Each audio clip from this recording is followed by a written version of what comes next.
Give it up for Hubert. Make sure to stand up here so we can record you. Here's the clicker. Okay. Here's the microphone. Thank you very much. So, hi everybody. You can just start the thing. I can prepare. This is my first time speaking to more than maybe 10 people. Woo! Bravo! So, no, maybe the last one. The last time I did it was in kindergarten when I played the role in Peter Pan, I think. But when I prepared for this presentation, I went through all different stages of denial, panic. It looked a little bit like this, although it doesn't look very well. But I procrastinated a lot, and through that procrastination, I decided to really go deep into the topic. That was how I built my creative agency. And when I saw myself speaking about it, of course, I knew that I had to tell that my first investment in the company, and the only investment in the first year, was 150 zloty into business cards. And basically that's how we started. But there's a lot more to it. And of course there's a lot of people, a lot of funny pictures that were made during all the time. But let's go to the beginning. So when I was that little kid, I was very curious about everything. I always had to know how everything worked.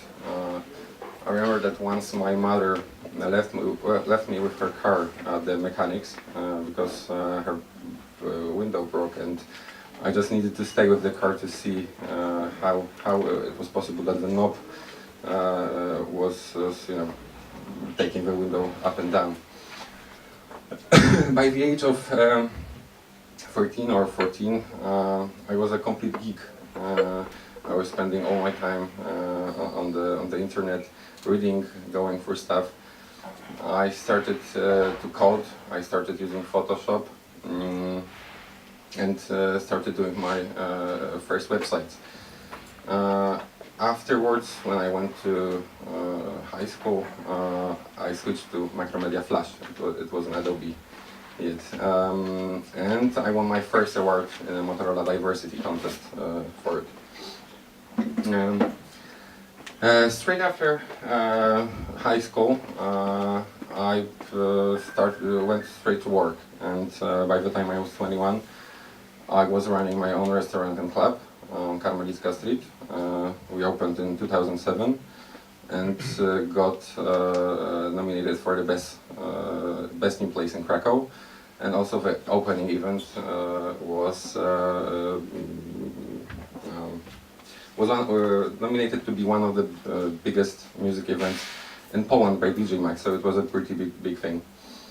And while I was doing that business, and of course it was a lot of fun, a lot of partying, definitely, I've came to a conclusion that what was really giving me the most fun and what made me really happy was the marketing and design side of the business. And soon I came to a conclusion that it might be a good idea to think about creating something. So at my 23rd birthday, I sat down with a friend of a friend and a bottle of vodka. We started talking, and soon after there was a company built. And that first year we invested 150 zloty. We made 80,000 zloty revenue working from our homes. We invested all that revenue into an office space, and that was our first office, and there was Funktional. I was 24, I think, and things were really starting to happen. I designed my first logotype. to be honest, I'm not really very pleased with it now. But as you can see, the emphasis was on the fun part of that name, and it really gave me a lot of fun. I didn't know what I was doing at all, and I'll be honest about it. But we were making it, we were doing it, we were getting new clients. In the second year, with a only coming soon website, we made $500,000 of revenue. So it was really amazing. I decided to quit my restaurant job in 2011 and fully focused on the agency. The team grew. And with the team, with each member, more problems occurred. So basically, it was a total chaos. We didn't have any processes in place. We didn't have anything in place. we were, trying to adapt to what was happening, and trying to do the best job that we could. Afterwards. I think it was 2014 that this was the year that made the big difference in our history, as we got our first big client, Bioderma. It's a French cosmetics brand. This was a big moment for us because we had now 5 designers. Things were really starting to look really good. We had our website done. I had to sit down and do it on a template from Green Forest. What do you know? And in fact, the second website that we later did was also based on that theme that I bought. But you know how it is. When you're doing something and it takes most of your time, you don't even have time to think about the website, about your marketing. If things are going well, that's great. And also in 2014, that's I will tell you the story of that picture in a moment. I was scouting for designers, and I met with a girl that was lecturing on ASP. And later that girl became my wife. This is our wedding photo, made on Burning Man. And she's our creative director. And she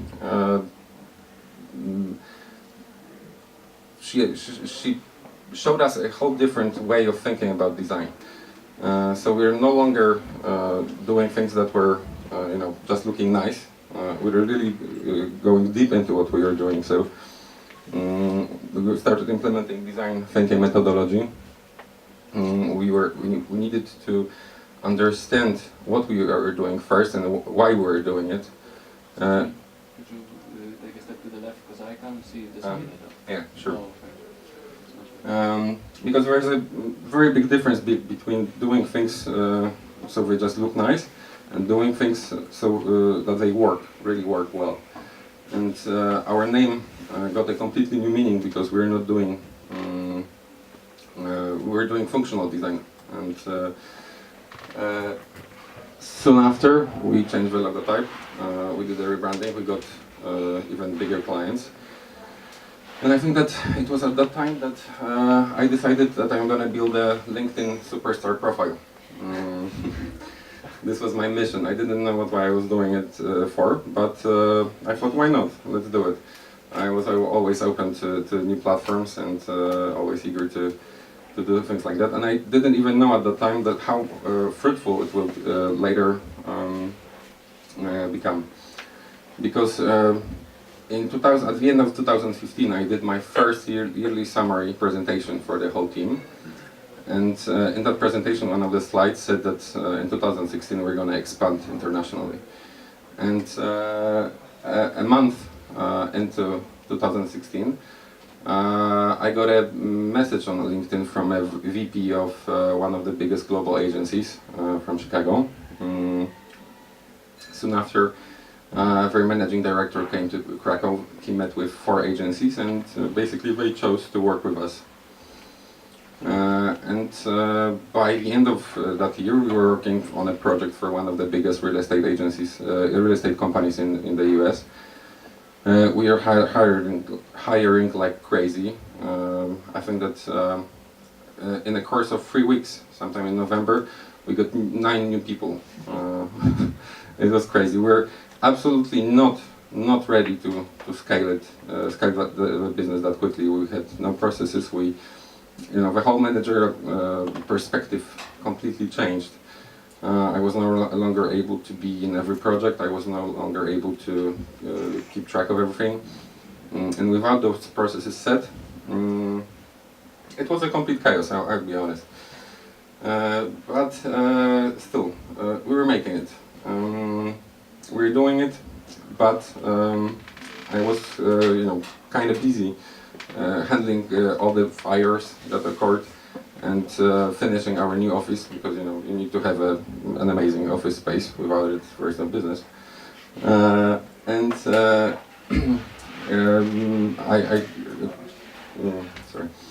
I didn't think about what was really important. So basically, we didn't have a lead generation process in place. We didn't have marketing. We didn't have a proper website. Of course, people liked the one that we had, but it wasn't really. We didn't even have an English version of it, so it was kind of a problem if we were to expand internationally. And by March, I think we were in a situation where we didn't have almost any prospects lined up, and I had 26 people at that time on payroll. So I got a lot of stress, anxiety. At times I was a little bit paralyzed with fear. I couldn't work as efficiently as I wanted. So I decided did the only thing that was possible. So I turned to myself. Started talking to shamans. I drank ayahuasca. I went for a Vipassana meditation retreat. It's basically close yourself out from the world for 10 days and meditate 11 hours a day. Jack Dorsey, the CEO of Twitter, did it. And I absolutely have to say that it is the most amazing experience that you can have. I started working with what I had in my mind, in the starting peeling off different layers of subconsciousness. And through meditation and finding that inner peace, I was able to come to a conclusion that in order to succeed in business, I needed to win with my fears and find that peace. With all that happening in my head, we were still able to, thanks to an amazing team that we had, we were able to implement a new website that won a lot of awards. We were nominated for the best mobile website in Poland, and a lot of other stuff.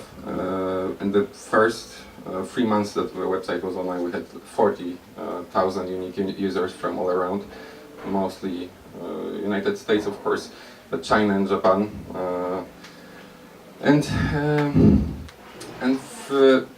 Through that, I was going through all that stuff in my head, but thanks to the meditation and that inner peace, I was able to move forward. Those fears still came, but when you learn not to fight them, when you accept them, and as a part of doing business, because when you do business, problems always come up. There will be a million things that will come up. Half of them are going to be problems, and you really need to go over it. And I will get to that more in a second.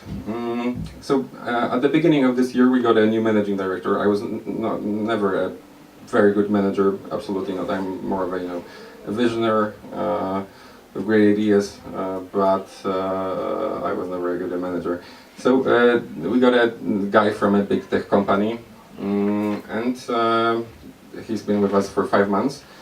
And I have to say that it's been an amazing experience working with such a professional. We were able to organize everything, implement processes. We are constantly making them better. We are measuring everything that we can. We're gathering data, and thanks to the data and information, we are able to become better each day, to deliver more value to our customers in a frictionless way, and that's the most important thing, to deliver that value, to really understand where that value is and to give it to the customers.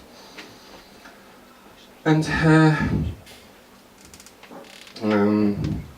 when I was preparing for this speech, I wanted to ask that question: what did I learn from all of this, and what does it take to build such a business? Not only a creative business, but basically any business. And I've got those things written down. So basically, passion. You need to have a lot of it, and you need to do what you do for the love and not for the money. Because if you're gonna be doing it for the money, it simply won't work. You need to put in the work. It's always the most important thing. It will be blood, sweat and tears sometimes, but if you put it in, you'll get something out of it. And what's most important, I think, is the mindset, the proper mindset, that we don't focus too much on the goals. You have to know your goals, but if you base your success, feeling of success on accomplishing those goals, it might be very hard to get to that point where you're really satisfied, because goals tend to skip away, they tend to change, and even if you get them, only new ones occur. So focus on the now, focus on being happy right now, and finding real joy in what you do every day. You need to be focused, absolutely crystal clear focus on what you do. Do one thing and do it the best you can. You need to have a lot of grit as well. It's always fighting, always new challenges that you need to conquer. You need to believe in yourself. That's also very important, because people, especially intelligent people, tend to criticize themselves all the time. Basically, the more knowledge you have, the more you have the feeling that you don't know enough. But if you put that work and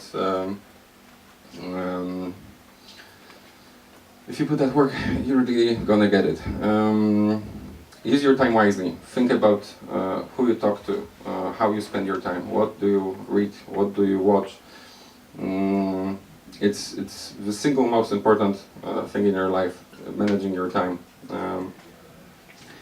Adapt to constant change. You need to be open to it, you need to embrace it, because that change is an element that you cannot fight with, and if you use it wisely, you can do it to your advantage.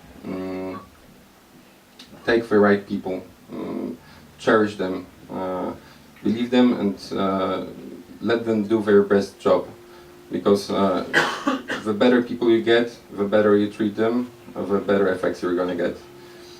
And don't be afraid to make hard choices. Hard choices are part of business. I had trouble sometimes making those hard choices. For example, if you feel that an employee is not a good fit, don't beat yourself up. Just finish it as soon as possible. And one more thing that has proven very, very good for me is the law of attraction. I don't know if you know it, but basically it's a philosophy that positive and negative things, thoughts bring positive and negative things to your life. And I've seen proof. I've seen that proof, and I really feel it that this law really works. I had a problem with negative thinking. I have this ability to create complex structures in my mind and see possible outcomes of those situations. That's why I love marketing strategy so much. But I used to focus mostly on the negative outcomes, and it's hard to fight with those thoughts, especially when it's a bad time and things are not going your way. But if you see positively, if you think positively, you will be able to accomplish so much more. There is an amazing TED talk that, if you haven't seen it, I really recommend that you do it tomorrow. It's called The Happy Secret to Better Work, and it's all clinical research. But basically, when you have that joy of doing what you really love, doing it every day, then everything goes much better. You achieve your goals much easier. Things are much simpler with a positive attitude. And what's one of the more important things as well is that you need to really dig deep and understand what is your goal, and work with that goal. But you need to have that goal in a sync between your conscious and unconscious mind, and then don't take someone else's goals. For example, if you see a YouTuber doing something you think is cool, and you don't completely agree, like on the bottom of your heart with it, don't take those goals, because they won't make you happy. And I would like to finish off with this quote: "There is no way to happiness, happiness is the way," by Thich Nhat Hanh. That's a Vietnamese monk and a teacher. Find the joy of every day, find the joy of doing the stuff you love, and find happiness in the now, and you will make it. Thank you very much.